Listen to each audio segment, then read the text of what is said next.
வணக்கம். என்னுடைய பெயர் கீர்த்தனா. உதவி பேராசிரியர் தமிழ் துறை PKR மகளிர் கலைக் கல்லூரி தன்னாட்சி கோபி. இந்த பதிவில என்ன பார்க்க போறோம் அப்படின்னா, அகத்திணை கோட்பாடுகள். அ அகத்திணை கோட்பாடுகள் அதாவது நாம் முன்னமே சொன்ன மாரி, தமிழர்களோட வாழ்வியல நாம 2 கோணங்களாக பிரிச்சிருந்தோம். 2 கோட்பாடுகள் உள்ளாட அடக்கியிருக்கோம். என்ன அப்படின்னா, அகம் சார்ந்தது, புறம் சார்ந்தது. அ அகம் அப்படிங்கிறது தலைவன் தலைவியுடைய அக வாழ்க்கையை பற்றி பேசக்கூடியது.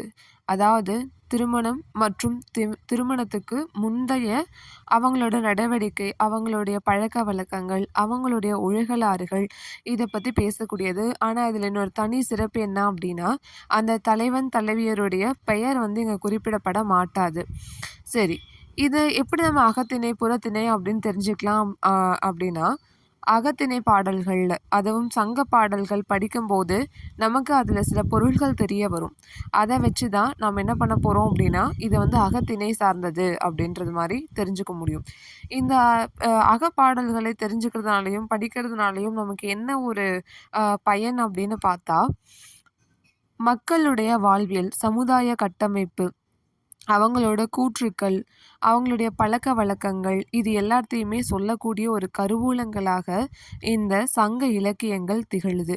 அதுலயும் அகப்பொருள் சார்ந்த பாடல்கள் அப்படிங்கிறது கவிதை சிறப்பு மிக்கதோட சேர்த்தி பல தகவல்களையும், அரிய கருத்துக்களையும் நமக்கு தருது அப்படிங்கிறது தான் உண்மை. அந்த வகையில தொல்காப்பிய உரை ஆசிரியரில் ஒருவரான நச்சினார்க்கினியர் ஒத்த அன்பான் ஒருத்தியும் ஒருவனும் கூடுகின்ற காலத்து பிறந்த பேரின்பம் அக்கூட்டத்தின் பின்னர் அவ்விருவரும் ஒருவருக்கொருவர் தத்தமக்கு புலனாக இவ்வாறு இருந்ததென கூறப்பட்டதாய் யாண்டும் உள்ளத்து உணர்வே நுகர்ந்து இன்புறுவதோர் பொருள் ஆதலின் அதனை அகம் என்றனர். அதாவது தலைவனும் தலைவியும் ஒருவரை ஒருவர் சந்திக்கிறாங்க, பழகுறாங்க. அது வந்து அவங்களுடைய மனதிற்கு மிகவும் இன்பம் தரக்கூடியதா இருக்கு. அதாவது அவங்க பிரிஞ்சு போன காலத்துலயும், அவங்க மனதிற்கு அந்த இன்பம் எப்படி இருந்துச்சோ, அத அவங்க மட்டுமே உணரக்கூடியதா இருக்கிறதுனால தான், அகத்தினால் உணரப்படுவதால் அகம் அப்படின்னு சொல்றதாக நச்சினார்க்கினியார் சொல்லியிருக்காரு. அப்படி அந்த அகத்திணைக்கு உரியதா நம்ம என்ன சொல்றாங்க அப்படின்னா, 7 அகத்திணைக்குரிய திணைகள் 7 அப்படின்னு சொல்றோம். இந்த அகப்பொருளுக்குரிய திணைகள் என்ன அப்படின்னு பார்க்குறோம். தொல்காப்பியம் பொருள் அதிகாரத்துல முதல் நூற்பாவே அதுதான். கைக்கிளை முதலா பெருந்திணை இருவாய் முற்பட கிளந்த எழுதினை என்ப. அதாவது கைக்கிளை முதலாக பெருந்திணை இறுதியாக சொல்லப்பட்ட 7ம் தான் அகப்பொருளுக்கு உரிய திணைகள் அப்படின்னு சொல்லி தொல்காப்பியர் குறிப்பிடுறாரு. மேற்கூறிய அந்த 7 திணைகள் என்னென்னன்னு பார்த்தோம்னா, கைக்கிளை, முல்லை, குறிஞ்சி, பாலை, மருதம், நெய்தல், பெருந்திணை. இதில் கைக்கிளை அப்படிங்கிறது ஒருதலை காதல் அப்படின்னும், பெருந்திணை அப்படிங்கிறது பொருந்தா காதல் அப்படின்னு சொல்கிறாங்க. பெருமளவு இது வழக்கத்தில் இல்லை அப்படிங்கிறது காணப்படக்கூடிய குறிப்புகளில் ஒன்று. ஆனா இடையில் கூறப்பட்ட முல்லை, குறிஞ்சி, பாலை, மருதம், நெய்தல் இந்த 5ம் பார்த்தீங்க அப்படின்னா அன்பின் ஐந்திணைகள் அப்படின்னு சொல்றாங்க. ஏன் இது அன்பின் ஐந்திணைகள் அப்படின்னு சொல்றாங்கன்னா, 10 பொருத்தங்கள் கொண்ட தலைவனும் தலைவியும், அழகு, அறிவு, செல்வம் முதலான குலம் முதலான 10 பொருத்தங்களை கொண்ட தலைவனும் தலைவியும் ஒருவர் மீது ஒருவர் கொள்கின்ற அன்பை பற்றி பேசுவதனால தான் இந்த 5 விஷயங்களையும் அன்பின் ஐந்திணைகள் அப்படின்னு சொல்றாங்க. இனி இந்த 5 உரிய பொருள்கள் அப்படின்னு பார்த்தா, முதல் பொருள், கருப்பொருள், உரிப்பொருள் அப்படின்று 3 வகையா அதை வந்து வகைப்பாடு செஞ்சிருக்கோம். முதற் பொருள் ஒவ்வொரு திணைக்கும் உரிய 5 திணைகளுக்கும் உரிய அந்த மக்கள் வாழக்கூடிய நிலப்பகுதி, அந்த நிலப்பகுதிக்கே உரிய பொழுது, இந்த 2யும் நம்ம முதல் பொருள் அப்படின்னு பிரிக்கிறோம். காரணம் என்ன அப்படின்னா, நம்மளுடைய தமிழ் சமூகமானது தன் வாழும் சூழ்நிலைக்கேற்ப இயற்கையை வழங்கிய சமூகம். அதனால் அவங்க தான் வாழக்கூடிய வாழிடத்தை தான் அனைத்திலும் உயர்ந்ததாக மதித்து போட்டிருக்காங்க. அவங்களுடைய வாழ்க்கையும் அதன் அடிப்படையில் தான் அமைஞ்சிருக்கு. அப்படி முதல் பொருள் அப்படிங்கிறது நிலமும் பொழுதும். கருப்பொருள் அத்தகைய முதல் பொருளில் வாழக்கூடிய அவங்களை சுற்றி அமைந்த அனைத்து பொருள்களையும் கருப்பொருள் அப்படின்றாங்க. அவர்களுடைய ஒழுக்கம் சார்ந்து பேசக்கூடியத உரிப்பொருள் ஒழுகலாறுகள் அப்படின்னு 3 வகையா பிரிக்கிறாங்க.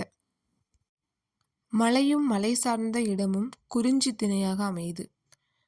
முல்லை காடும் காடு சார்ந்த இடமும், வயலும் வயல் சார்ந்த இடமும் மருதம், கடலும் கடல் சார்ந்த இடமும் நெய்தல், சுரனும் சுரன் சார்ந்த இடமும் பாலை. இந்த ஐவகை நிலங்கள்ல மக்கள் தங்களோட வாழ்வியல வாழ்ந்திருக்காங்க. அவங்களுக்கான பெரும்பொழுது சிறுபொழுது அப்படிங்கிற பாகுபாடு வேறுபாடுகள் இருக்கு. என்ன அப்படின்னா, குறிஞ்சி அப்படிங்கிறது மலை. அப்போ அந்த மலையில யாமம் இரவு 10லிருந்து 2 மணி வரை சிறுபொழுதாகவும், குளிர்காலம் அல்லது முன்பொனி காலம் பெரும்பொழுதாகவும் இருக்கு. முல்லை முல்லை அப்படின்னா காடு. அப்போ அந்த காடு சார்ந்த இடத்துல அதிகமா கார் காலம், மழை காலம் அவங்களுடைய பெரும்பொழுதா இருந்திருக்கு. மாலையில முல்லை மலர்கள் மலரும். அதனால அந்த முன்னிரவு 6லிருந்து 10 மணி வரைக்கும் இருக்கிற அந்த நேரம் மாலை இவங்களுடைய சிறுபொழுதா மாறுது. மருதத்துக்கு 6 வகையான பெரும்பொழுதுகளும் அடங்கும். அதே மாதிரி நெய்தலுக்கும் 6 வகையான பெரும்பொழுதுகளும் அடங்கும். வைகறை அப்படிங்கிறது காலையில சூரியன் உதிக்கக்கூடிய அந்த நேரத்தை குறிக்கும். 2லிருந்து 6 மணி வரைக்கும். நெய்தலுக்கு எற்பாடு, எல் அப்படின்னா சூரியன், பாடு அப்படின்னா மறைதல் அப்படிங்கிறது அர்த்தம். அப்போ சூரியன் மறையக்கூடிய அந்த நேர பொழுதை குறிக்கிறதுனால அதை எற்பாடு அப்படின்னு சொல்றோம். பாலை நிலத்துக்குரியது.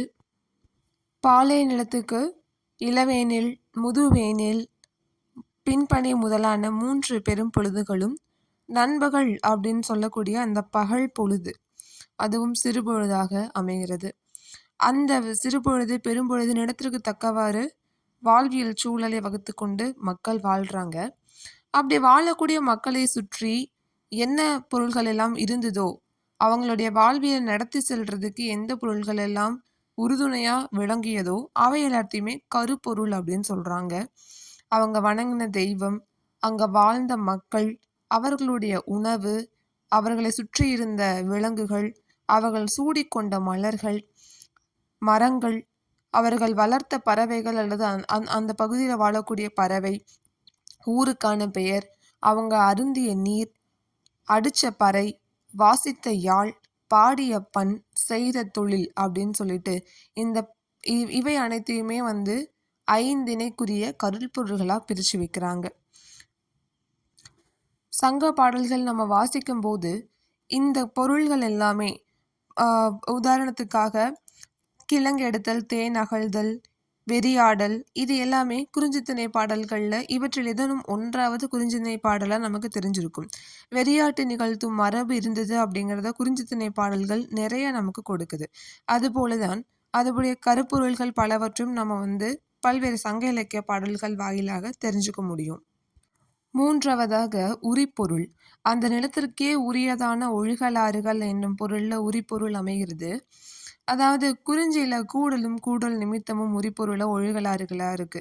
அதாவது முதலாக சந்திக்கக்கூடிய தலைவனும் தலைவியும் அடுத்த சில நாட்கள்ல யாருக்கும் தெரியாம மறைமுகமா சந்திச்சு கூடி மகிழ்வாங்க. அதற்கான சந்தர்ப்பங்கள் அங்கு அமைவதனால அங்கு கூடலும் கூடல் நிமித்தமும் அப்படிங்கிறது உரிப்பொருளாக அமையுது. முல்லை இருத்தலும் இருத்தல் நிமித்தமும். தலைவனானவன் பொருளுக்காகவோ போருக்காகவோ தலைவியை பிரிஞ்சு போகும்போது அந்த மாலை காலத்துல முல்லை மலர்கள் மலரக்கூடிய காலத்துல தலைவியானவள் தன் நெஞ்சை ஆற்றி இருப்பாள். ஊடலும் ஊடல் நிமித்தமும். பரத்தையர் ஒழுக்கம் மிகுந்திருக்கக்கூடிய ஒரு நிலமாக மருத நிலம் சித்தரிக்கப்பட்டிருக்கு. அதனால தலைவனுக்கும் தலைவிக்கும் இடையில பிணக்கு ஏற்படும். அதை பற்றி கூறுவது ஊடல் நிமித்தம். இரங்கலும் இரங்கல் நிமித்தமும் நெய்தல் நிலம். நெய்தல் அப்படிங்கிறது பரதவர்கள் வாழக்கூடிய நெய்தல் நிலப்பகுதி. அங்கு காலையில அந்த கடல்ல செல்லக்கூடிய தலைவனானவன் மீண்டும் நல்ல வண்ணம் வரணுமே அப்படின்றதுனால அந்த தலைவி காத்து அவங்களுக்காக இறங்கி காத்து கொண்டிருப்பாங்க. அது இரங்கலும் இரங்கல் நிமித்தமும். பாலை நிலம் வெப்பம் மிகுந்த மணல் சூழ்ந்த பகுதி பாலை நிலம். அந்த பாலை நிலத்தை கடந்து தலைவனானவன் பொருள் தேடுறதுக்காக வேறு ஊருக்கு கடந்து செல்வதாக இருக்கும். அதோடு சேர்த்து அந்த பாலை கடந்து போகும்போது தான் தன்னுடைய தலைவியோட நினைவும், தன்னுடைய நாட்டினுடைய நினைவும் தலைவனுக்கு அடிக்கடி ஏற்படும். அங்க வந்து இணையா இருக்கிற மானவோ அல்லது அ இணையா இருக்கக்கூடிய யானையவோ பார்க்கும்போது அவர் தன்னுடைய துணைய நினைச்சு பார்ப்பார். தலைவிய நினைச்சு பார்ப்பார். அவ்வாறு பிரிஞ்சு செல்லக்கூடிய அந்த வழித்தடத்தோட வெம்மையும் நினைச்சு மனதுல எண்ணி பார்ப்பார். அதனால பாலைக்குரிய கருப்பு உரிபொருளாக பெறுதலும் பிரிதல் நிமித்தமும் அடங்குச்சு. அப்போ நம்ம இவ்வாறு நம்மளுடைய சங்க தமிழர்கள் தன்னுடைய வாழ்வியல்ல ஏடுகள்லயும், பாடல்களையும் எழுதி வச்சுட்டு மட்டும் போகாம, தன்னை சூழ்ந்திருந்த இயற்கையுடன் சேர்ந்து தன்னுடைய வாழ்வினை நடத்திச் சென்றார்கள். அதுல தான் அவங்களுடைய கருப்பொருள், உரிபொருள், முதற்பொருளும் வந்து ஒன்றார கலந்திருந்தது அப்படிங்கிறத, இந்த அகத்திணை கோட்பாடுகள ஆழ்ந்து கற்பதன் மூலமாக நாம் அறிந்து கொள்வோம். நன்றி.